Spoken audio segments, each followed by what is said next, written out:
guide you so you can keep moving and find something else. Because no matter how wealthy you are, you need to stay busy, especially if you're 31 years old. Man, I'm impressed. He says, how'd you get back at 20K? I said, invest my life into other people's lives so I can help them achieve their greatest potential. Life is not supposed to be a struggle. When you become successful and wealthy, I get 1,000 emails a month. People offering me deals. It's Cali music. It's really cool. And so I started producing other people and I started writing. There's a difference between a dream chaser and a dream catcher. Hey, everybody, and welcome to the Dream Catchers podcast. I'm your host, Jerome, and we are down in South Florida today, ladies and gentlemen. We've got Omar Periu with me today, and you, good sir, had an exit. Yes, sir, I sure did. And I've had a few actually. So, the key is when it comes to business, you got to know where you're going, whether it's an exit, whether you're upscaling, whether you're, whatever it is. But exits are as long as they're done well, as you know, being a mentor and a coach, if they're done well, they can be very fruitful.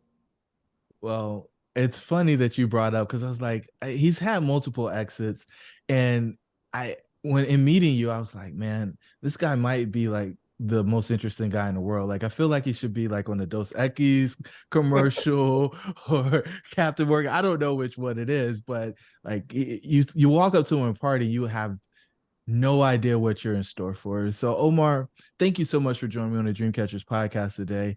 And I would just love to dive into the fact that you built health clubs in Southern California.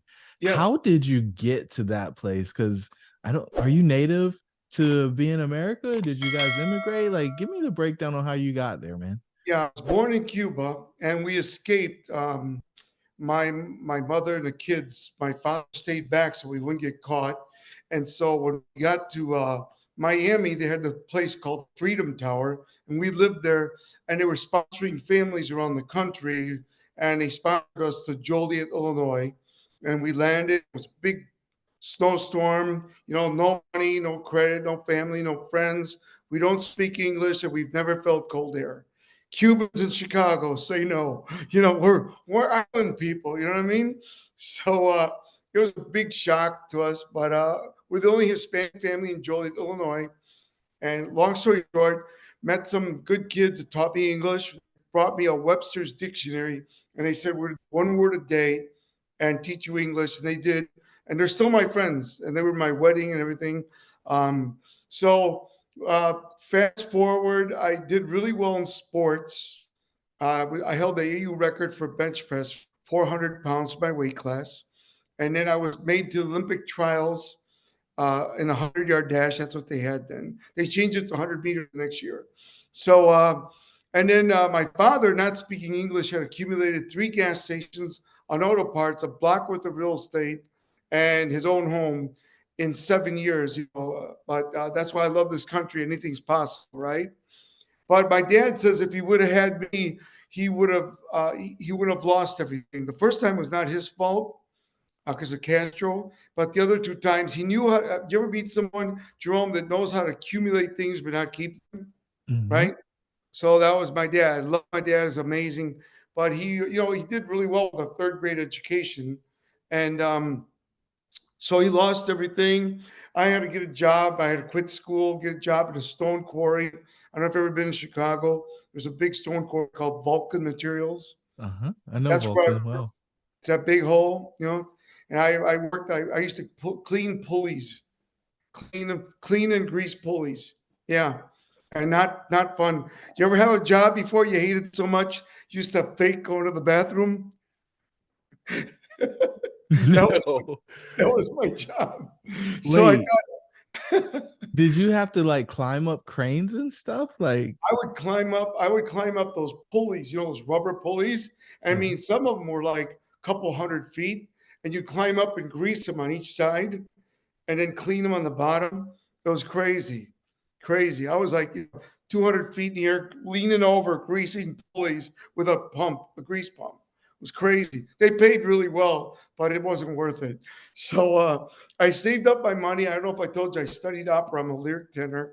So I went out to California to be a singer. They weren't waiting for me.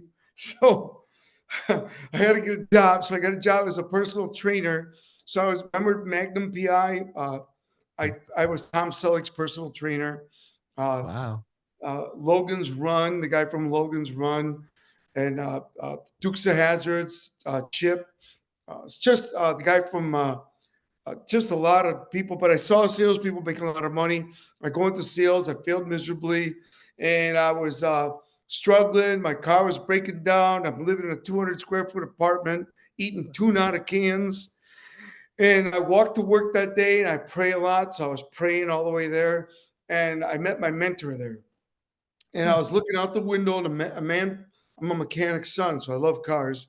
And a man pulls up in a black 6.9 Mercedes. And I thought, man, if I could be like that guy. And he gets out, and he's got this big medallion, huge. And it's all made out of diamonds, and it's a phoenix bird like that. And it's got the fire with the rubies and all this stuff. And it says Champions Unlimited.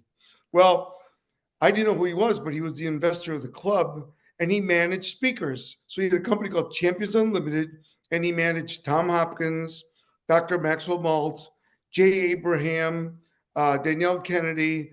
He was best friends with Jim Rohn, Bob Proctor, Brian Tracy, Zig Ziglar. So he came in and he said, "Who's the best? Get in shape." They said Omar. So he sent him to me, and he said, "Hey, what do you do here, kid?" I said, "I'm in sales." He says, "How you doing?" I said, "I'm not doing so hot." He says, "What's your average income?" I said, $147 a month. He started laughing. He goes, "There's room for improvement." And he says, "Hey, have you ever heard of Zig Ziglar?" I says, "Nope." Tom Hopkins? Nope. Brian Tracy? Nope. Kid, you need help. You're in sales. You don't know those names. So he says, you're going to get me in shape. I'm going to send you to their seminars, and I'm going to give you their libraries, but you got to take it serious. And I did. And I became the number one salesperson in health and fitness in 3 years in the whole country. Got this award. And then he asked me to become, he made me a deal that I won't go into the story because it's kind of long. And I came up with some money, and I became his partner. So we built Health Clubs United States, and we had different names then. And I sold them to my employees. Chin Yi, I'm really Chin Yi and his brother-in-law Louis Welch. His mother was my bookkeeper Kay, and his sister was my aerobics director. And they took it to another level and had a nice exit strategy. Then I bought a record company. So I bought a record company. Yeah, and then I took that, did really well, sold that company to Sony Records. Then I started doing IT and real estate. And then I got my first book deal. And my agent at the time was the same agent as John Maxwell. His name is Seeley Yates. So he got me my first deals. And then now I'm on my 28th best-selling book and 44 programs on and Teachable and Udemy and UCore. And so I do this because I love it. I haven't had to work since I was 31 years old last year. Kidding. I wish. Anyway, yeah, it's fun, but it's all about being with the right mentors, as you know, being Yeah. mentored, being guided, and you can have one mentor, and then have them guide you when have an exit strategy, you better be ready for it. Like for me, I went right from my exit strategy to writing books and singing. So I have records in Spanish, Italian. I have a holiday CD. So I started touring on my records. If you look me up, I won the equivalency of the Grammy 2 years in a row. Wow. Um, yeah. So but then when you're so busy running a business and the records and all that, and that you sell that business and it's a big business, you have a void there. So the key is to have a mentor like yourself, like myself, guide you so you can keep moving and find something else. Because no matter how wealthy you are, you need to stay busy, especially if you're 31 years old, right? So imagine you're handed hundreds of dollars and you're 31 years old and you broke 9 years before. I mean, broke. I mean, I was flat. I was making 140 a month, living in a 200 square foot apartment, eating tuna out of cans. I hate cans now. You know, I mean, I'm 31. I got Mercedes. I got the biggest penthouse in Marina del Rey. I got, all this stuff. You got to watch out because, as you know, the stuff can make you blind to what's really going on. Because we know that the material things won't make you happy, like cars, Rolexes, clothes, apartment, all that. But it will. Yeah, Zig Ziglar had a great line. He says, "Omar, money will make you happy, but money will let you out what will make you happy." He says it's green and it goes with everything. He is funny. He's a great guy. I miss him. He wrote his last forward. He only did four. His last forward was written for my book, From Leadership. So Wow. he's been a great mentor, friend, and I miss that guy. Yeah, so lucky. So he and Mr. Murphy, Tom Murphy, introduced me to Tom Hopkins, Brian Tracy, Ziegler, Jim Rohn. I mean, I used to hang out with Bob Proctor on the weekends at the house and Jim Rohn. So, I mean, it wasn't just going to a seminar. It was like hanging out on, like, at the house, talking. And that's when the gems really, zingers come out, Hmm. right? So I got lucky. And you need a little to be successful. Did you get lucky or did you create luck? I think I created it, but you still got to have a little bit of it. I Well, mean, what were the that chances guy that I met would be? a lot of people, right? Yeah, And if you were an awful trainer, uh, that would have probably ended the relationship pretty quickly. So I think you did a lot of things. The opportunity had to present itself, but I think you did a lot of things to keep the right. opportunity going, right? Yeah. And you got to put yourself in those places too. One of the keys to success is putting your in places of opportunity. Like, for instance, the right vehicle. I was at the right place for the right vehicle. Bulbs blew up. Then it's tell my kids and everybody. I say, hey, look for something you love, doesn't feel like work. Number two, the right vehicle. Because I mean, you don't want to buy a pager company right now, right? Anybody got a pager? I don't know. So you'd be in trouble, right? Or yellow pages, like I helped Joe Walsh build Book USA, and they're huge. And he sold out in 2000. What if he held on to it, right? Gone. You've seen yellow pages now; they're like this, but he's a very wealthy man and built a empire and helped a lot of people. But you got to find something you love, the right vehicle, make sure that it's not duplicatable real quick. Because if it's duplicatable, other people can duplicate it. You're going to be, in trouble. And yeah, I want to go back in your story because I feel like you glossed over this. You basically said you were greasing pulleys and then you moved to California to sing opera. Like, how did you go from I'm making good money to I'm going to go sing on somebody's set? yeah. What happened? I wanted to sing. Quit school, and I was working as a late stone quarry, and they paid really good money, and because those that's a hard job, and it's only seasonal because in the winter they can't work, right? So I waited till the whole season ended, put up my car, and it was just the beginning of winter. Drove out to California. I lost my U-Haul. Get there, and I get this apartment, and I said to myself, I want to become a singer. So where to go? Well, I really wanted to sing opera. Ended up being a pop singer. So my record, pop music, like kind of like Julio Iglesias type thing, that kind of thing. How do you know you So, wanted to go to California though? oh well, because I went to New York and visited, and it was mostly just big opera singers, and I'm a lyric tenor.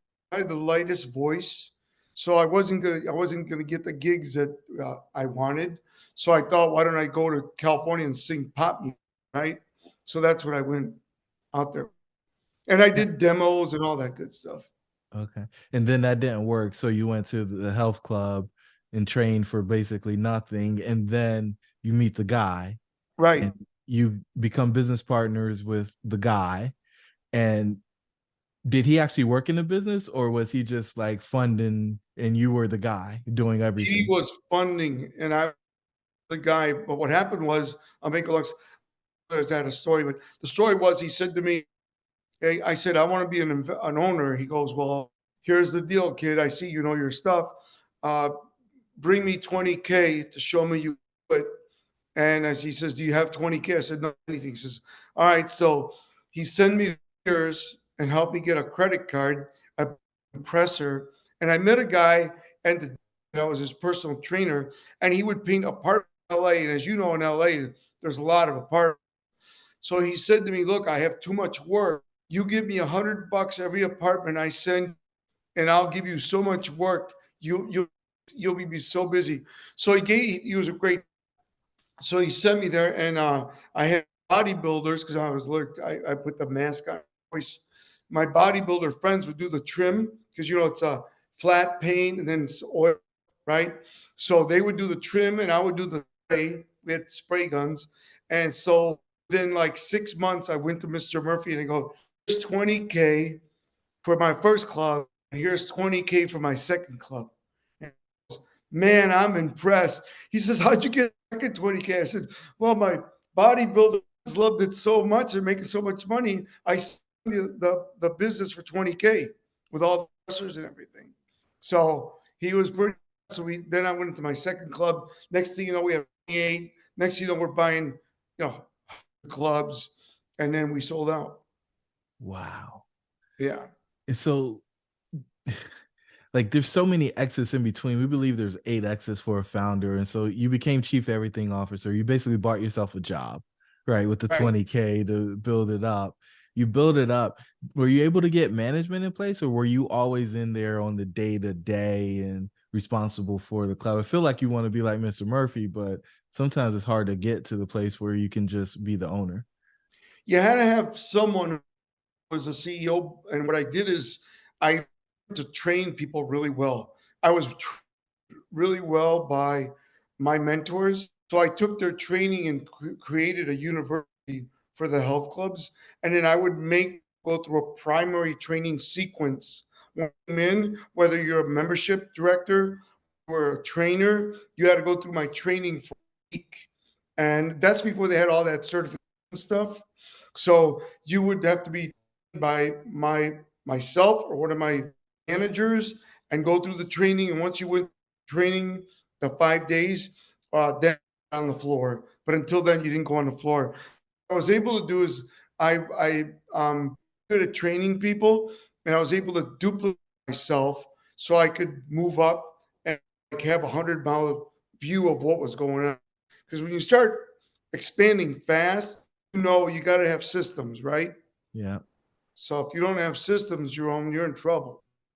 Big trouble. Yeah, Especially when you got multiple locations. yeah, Because yeah.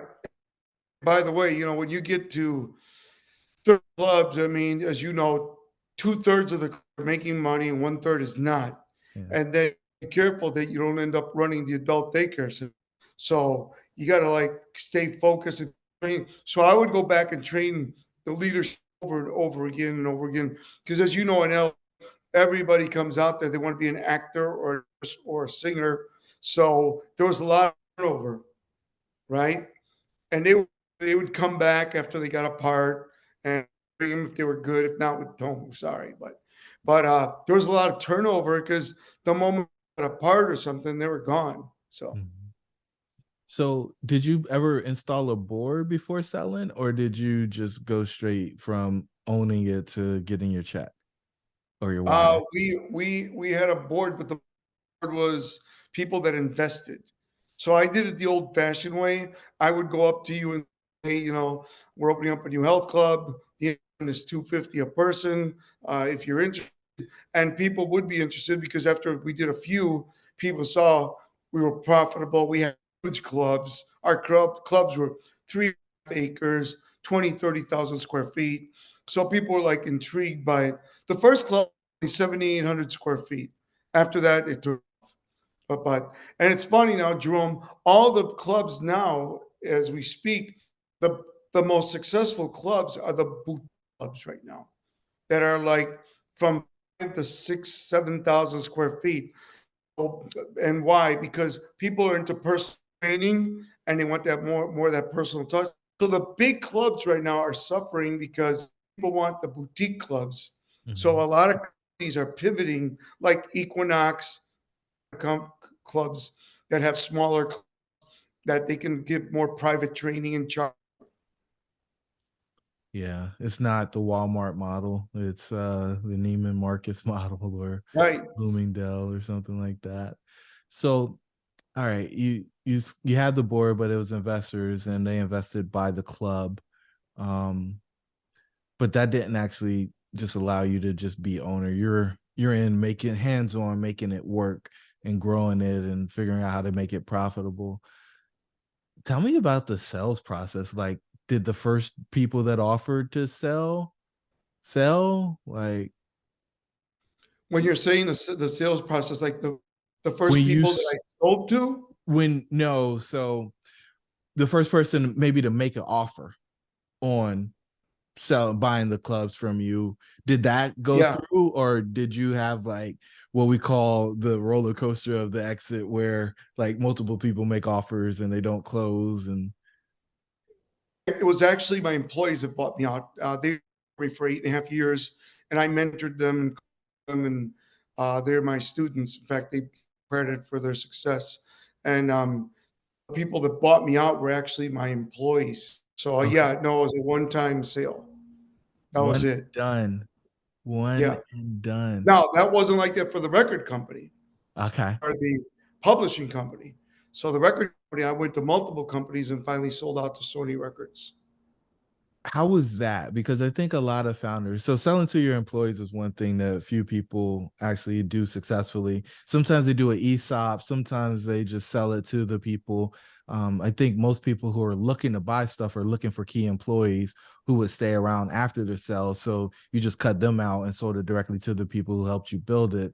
But like with the other, let's talk about the record company in particular. Did you did you see a bunch of people like interested or pretending to be interested and not actually coming to the table with real offers? Let's talk about that struggle because I don't think most people actually understand how that part goes. Yeah, well, yes, you know, it's a numbers game. So I had to go through the different, I have my numbers ready. Number one. Number two, I had to go through multiple people because a lot of them had good intentions, but they couldn't put numbers together.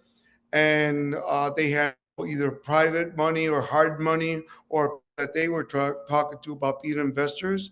So that's why I ended up selling to a corporation because I didn't want to mess with it. But there's so many, like right now, what I do is I mentor people uh, in either starting, upscaling, or exiting. So right now I'm helping a chiropractor. He's bought already 4 properties with chiropractic office. I'm also helping her franchise. So in those situations, I also work with doctors. And like you said, some of these, okay, these doctors don't want to all the time. So what they do is they sell and they get a percentage of their bill. But then the owners or the investors say, I want you to stay on for like 2 years. And they work 3 days a week and they keep their name out. They change the name of the building or whatever. So there's many ways to do it. Of course, it's the best is paid up front. Second is get a little bit up front and get paid for a couple of years. What I did is I got paid a lot up front and stayed on as president until I was paid in full. And that was the deal. I Now, got paid for. a lot of people don't like being an employee after being an entrepreneur for a long time. How was that journey for you? Yeah, so let me give you some tips. Number one, if you are going to be very clear with the people who are buying you out, uh, and like for instance, like these chiropractors and doctors, we're telling them, hey, you're going to have to be here 3 days a week, and it's okay because they were there 6 days a week. Hey guys, as you might know, a very small percentage of the people who actually listen to this podcast are subscribers. So do us a favor, subscribe. In fact, we did some analytics and we found out that only 25% of the people who listen are subscribers. And our goal is to get that to about 75% over the next 3 months. So do us a favor, hit the subscribe button so you get notified when our new episodes come. We plan to bring immense value to you guys going forward as we continue to improve the content that we create at Dream Capital. Your dream should be real. So as long as you're clear, get everything in writing, and everybody's happy with the negotiations are, you're good. Make sure that you're real clear, especially if you're selling and you don't want to be there. If you don't want to be there, be careful of that, because that could be a whole load of problems in the long run. And I've seen it. I've seen people that are locked up in legalities, and it's not fun. I got a text earlier this week from a guy who sold his company a couple of months ago, and he found out real fast that the job as senior vice president or president of the division wasn't what he thought it was going to be, and he put his notice in. Now, unfortunately, he didn't have an earnout. He got all of his money up front, Right. but he still, felt like he got sold a bill of goods. And I think people can be really, I don't know. I think they sprinkle pixie dust on the thing that, hey, you're going to be an employee now. Like, there's going to be people telling you what to do, and it's a different position from the one you've had in building what you built.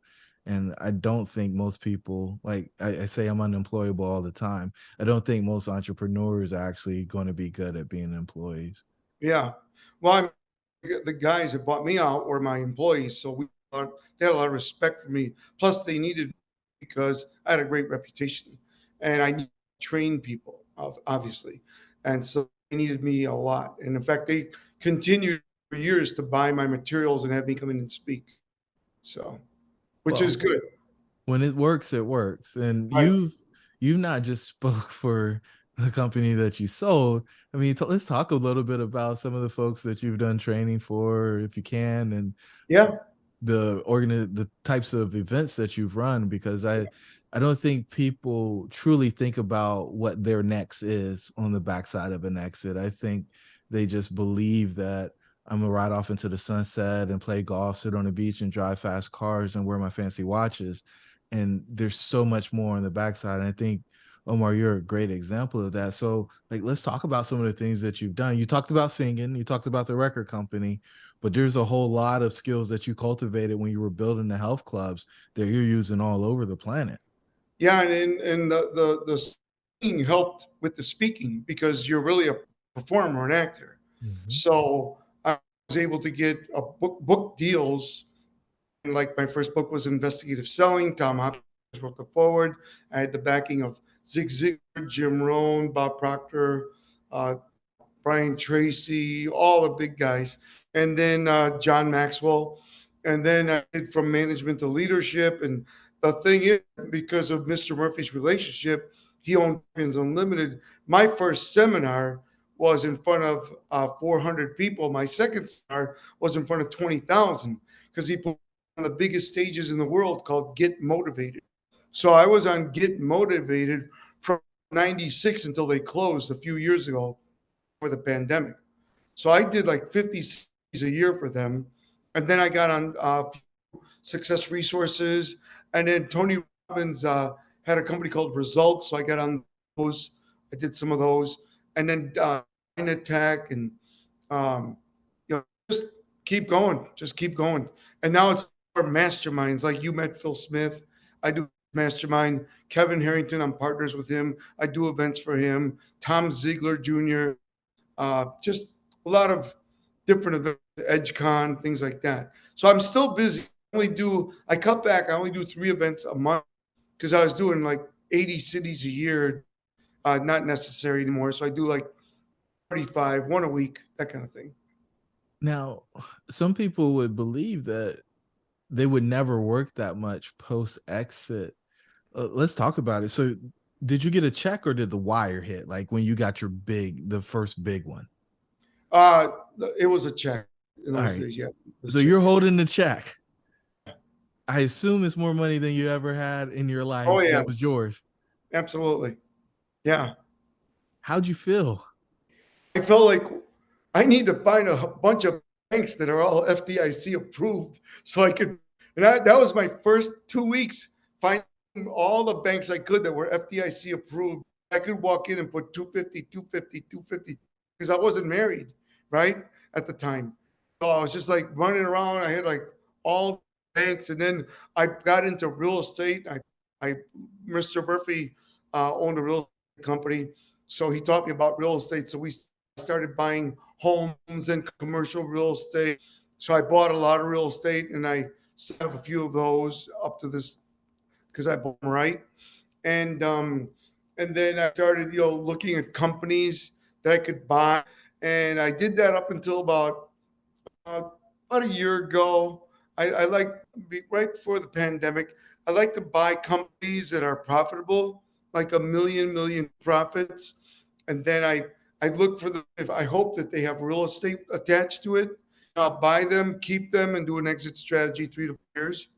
So I do those like a couple. I do at least one a year, and I was doing three a year. It got to be a lot, but and singing, and well, I stopped the singing, but the speaking is a full time job too, and writing books, audios, and all that good stuff. Plus, I mentor about a dozen people a year, and they're mostly individuals at companies that are upscaling, uh, that kind of thing. So you got the cash in your hand, you broke it up, you invested it in some places. We can talk about the post exit portfolio in a little bit. How'd you celebrate? Let's go there first. I bought myself a Rolex and another 450 SL. That was a hot car then, and I always Convertible? loved cars. Yeah, yeah, of course. So I was in California. You got a convertible, and then I liked. There was this car that they were auctioning. It was this movie called Cannonball Run, and it was with Burt Reynolds and all those guys. And it was an auction. My buddy did auctions, and it was that big Cadillac convertible that they put in a movie with the horns. But I took the horns off, of course. It was too much. But Come I on, bought man. that thing. You could go to the top of Mulholland Drive and put it in neutral. By the time you're at the bottom, you could be doing like 65 miles an hour. It's so heavy. So, but I had fun with that, but I really enjoyed having a nice home. So I bought a nice house by the beach. That was my big deal. Wow. Yeah. How long did the feeling last that you made it? You finally hit Very. the exit. Thank God, not too long because of my mentor. Because the biggest thing you'll have to fight is comfort. Because he was wealthy when I met him, so he says your key is to not feel like you made it. Act like, and I still do. Wake up. I wake up like I have nothing. Start from scratch, and that motivates me to go out and seek speaking engagement, another publishing deal. I mean, my last book just came out 6 months ago, Wow. 28th book. So I'm looking at another one with the same um, publisher out of the UK called Springer Publishing. So they're looking at me to do another one. So because this one did really well. So I'm always looking to do deals. I look at deals. I'm always looking for, like, I'm involved in SOS Hydration. I'm partners with Kevin Harrington. We have a few things together. I love meeting achievers like yourself, like, and doing stuff with you guys. Like Kevin Harrington's a dear friend of mine, 30 years. He actually was my agent at QVC and Home Shopping Network. That's how I met him, and he was the CEO of QVC and Home Shopping Network International, and his brother Tim was the president. And they wanted Spanish, so they brought me in, and we did like a Spanish, for lack of a better way, like a Tony Robbins in Spanish. It was called "Como te Lo todo," how to have it all. So it went really well, and so that's how we became friends, doing these films and videos and commercials. And I was the guy for them, and he made it big. He was already a successful, but then he made it big with Shark Tank, and Mhm. so but now we're partners in a few companies, and of course Phil Smith, who I work with and do events for, and I do I'm partners with him on things.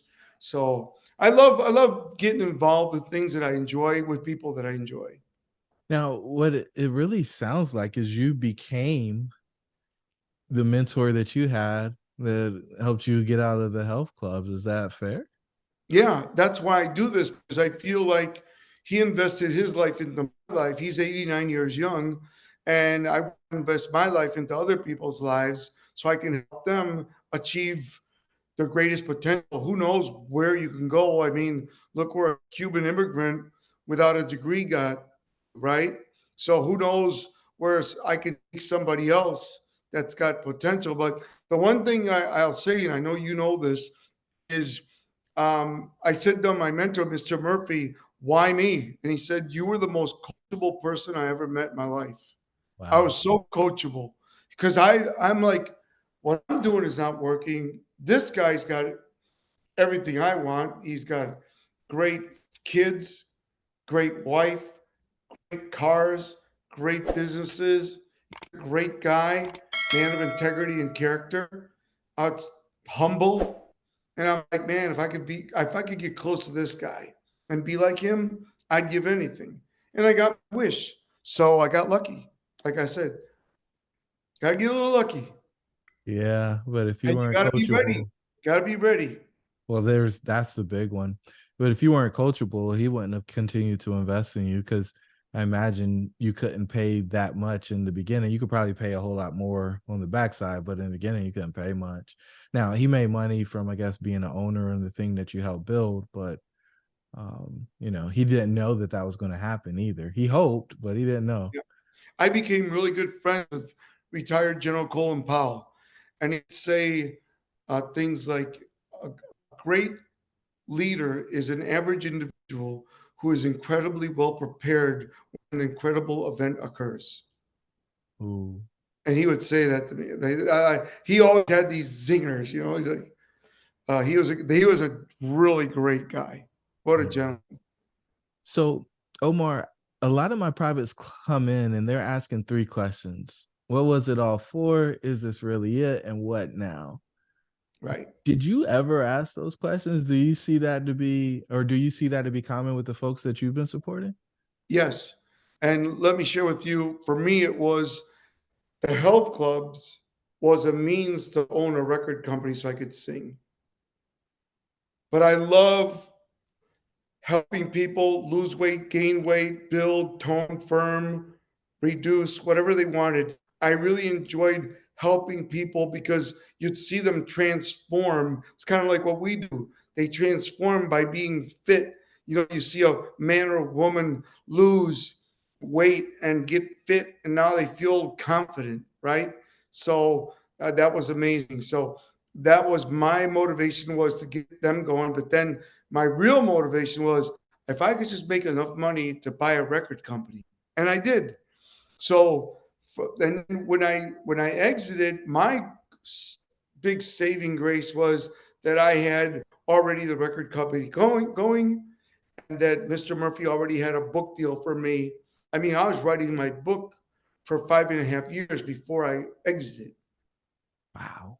Yeah, in fact, he said, son, there's more than one book. Let it go. Because I kept saying, it's not perfect. It's not perfect. So my first book, Investigative Selling, I took me 5.5 years. Then after that, I could knock out a book in a year, year and a half.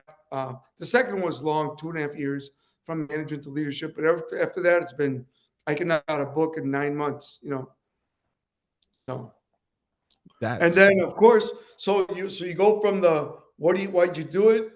And is it worth it? And the answer is yes, because um, I saw my mom and dad, who are wonderful people. I love my parents. My mom and dad. My dad was a mechanic, and my mom was a maid at a hotel. And when you see people trading time for money and can never get ahead, no mhm. matter how nice they are, and I saw my uncle work as a maintenance man in high schools and hospitals, working 2 jobs a day.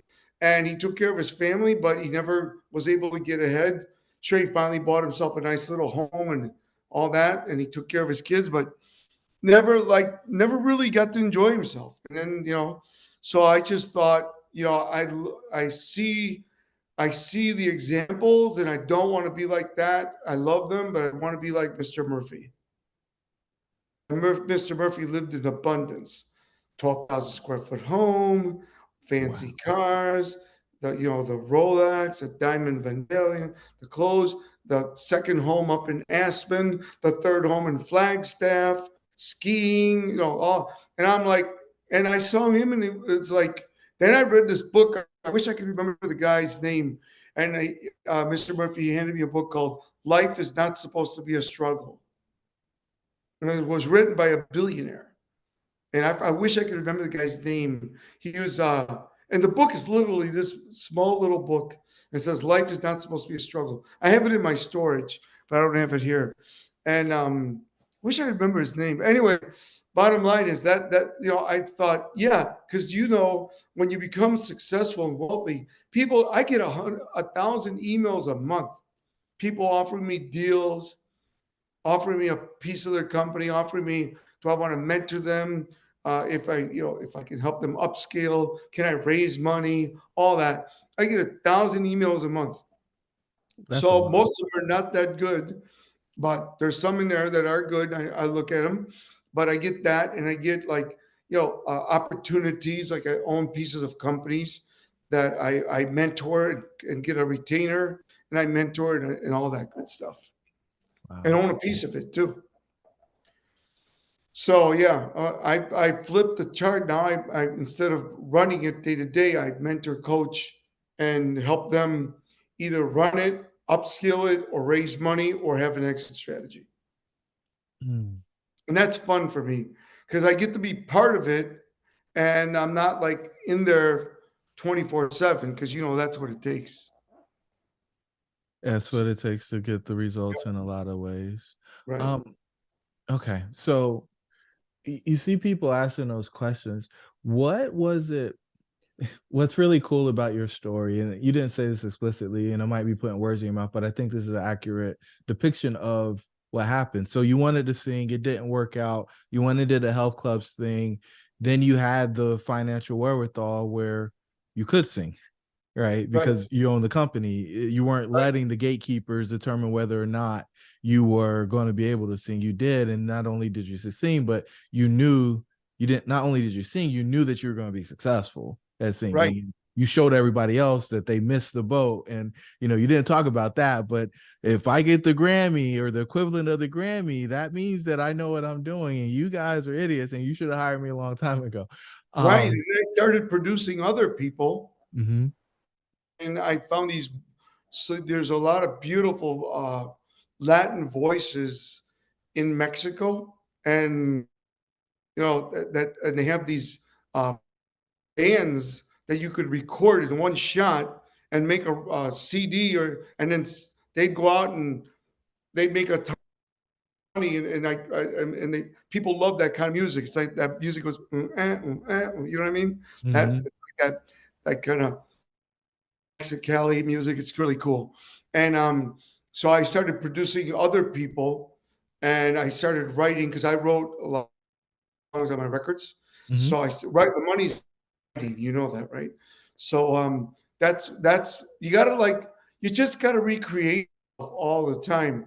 Like for instance, if you look when it's has an exit strategy and then they do something new, it's something I'm curious about, interested, seek knowledge, and become part of. Like for instance, right now, AI, right, or IT stuff. Like people are really into that because it's like the new frontier, right? So it's important that you find that first challenge you, and you're curious about it and you want to learn, because the key in life is to not when you get there, it's the journey, right? The key is a journey. It's a continuous journey towards the achievement of predetermined worthwhile goals. So it's always continuous. Once you hit a goal behind the goal. That's why everybody set a goal and then set an outrageous goal. So if you hit the goal, you don't stop working, you keep moving to the next one, right? Mhm. So for me, it's multiple streams of income. I like doing more than one thing at a time. And once you go through the process once, start doing three things at once, Hmm. three different companies. I have seven, Right and they're now. all different. Yeah. And by the way, I'm kind of cut back. I had more, but I've cut back. So I have finance company, you know, I'm in the SOSI. I'm in uh, real estate. I'm in insurance, different things. Of course, the publishing, books, audios, all music. I still, go into that. I don't sing anymore except during the days I'll pull out and warm my voice up and do music, that kind of stuff. Love it. Yeah. So you agree that people come asking those questions. How'd you figure out your next? Like, is it Well, just I wanted to do this and so I'm going to do it now, or was there something else that helped you uncover what should be next for you? I wanted to sing really bad. So there was no question of what I wanted next. And then when I did that, then Mr. Murphy said, "Hey, you need to speaking." So he put me on the road with Tom Hopkins, and I was his management. I would do the leadership training in the morning, and Tom Hopkins would speak on sales in the afternoon. And we already had Get Motivated. We had results. We had all these different companies. So I basically, because of Mr. Murphy from the health clubs, singing and speaking all together. So I really want to be a speaker, but he said you really need to do this. You're great at it, the music background, and we will help you launch your career with the right books. And he said, the whole thing is your purpose now is to help others the way you were helped, and that's okay. Yeah. Hmm, that's amazing. Um, was there any doubt on the backside of the exit? Were you questioning whether you could be successful again? Did you feel like maybe you potentially peaked, or did you have that just undeniable confidence that things would be better than they had ever been? Yeah. And then I was like, Zig Ziglar said, he had this quote. He looked at me and laughed. He says, "Omar, you'd go after Moby Dick with tartars." It's like so. Where So does I was that come from? he made up. I didn't. No, where does your He's, confidence come from? Your certainty? you know, Because I really I hung around people that gave me a lot of confidence, and I was really good at what I did. Really good, and when you're great at what you do, you build a lot of confidence, and you learn about handling rejection and failure, falling in love with the word no, and realize failure is nothing. In fact, I don't call failure. I call failure a setback. Mhm. And And as my dear friend, Dr. Willie Jolly says, and Les Brown says, a setback is nothing but preparation for a comeback. yeah, it's a Right? setup. Yeah. Yeah, it's a setup. Yeah. Yeah. So as we kind of wind this thing down, Omar, uh, one, if the listeners want to get in contact with you, what's the best way for them to do that? They can just reach out to me at info@omarperiu.com, which is info, OMARPERIU.com. Or they can go to my email, which is omarperiu@gmail.com, OMARPERIU@gmail.com. Yeah. Love it.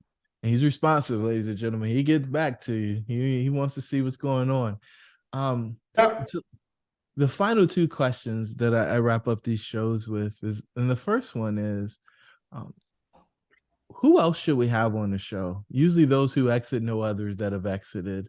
And we love to share these stories because we want to normalize this conversation around exits and the things that are challenging about them. Is there anybody that comes to mind immediately when I ask you that question? Yeah, I would say Evan Harrington, who's done a lot of exits, Wow. and he would be a great one to have on the show. Okay. He's done a lot of businesses. I mean, he's made billions of dollars in businesses. And also, my dear friend Les Brown, amazing. I mean, champion. Uh, so just like that, I mean, right there, there's two people I. But Kevin, for what we do is my first thought because this is what he does, right? Right now, and if you go online, you'll see him promoting a lot of businesses that he either brings me into, he owns a piece of, and brings me in. He owns by himself with his son Brian Harrington, things like that. Wow. Okay. We'll figure out how to get hooked up with those two amazing folks. I can make that happen. That's awesome. And then the final question, the one I ask every single guest on this show, is what's the one thing you want the listeners to take away from the episode? Because there's been so much here. Yeah, I would tell everyone is that you really need to have courage to go out and do what you want. And the only time I've ever failed something I wanted is when my plan lacked courage. I think that you really have to have courage. And people are telling you, look, you keep Cuba, you don't have a degree, you don't speak English well, you have no money. Just them throw negativity at you and just say, no matter. I tell people, the more negativity you throw at me, the stronger I get, and you just keep going.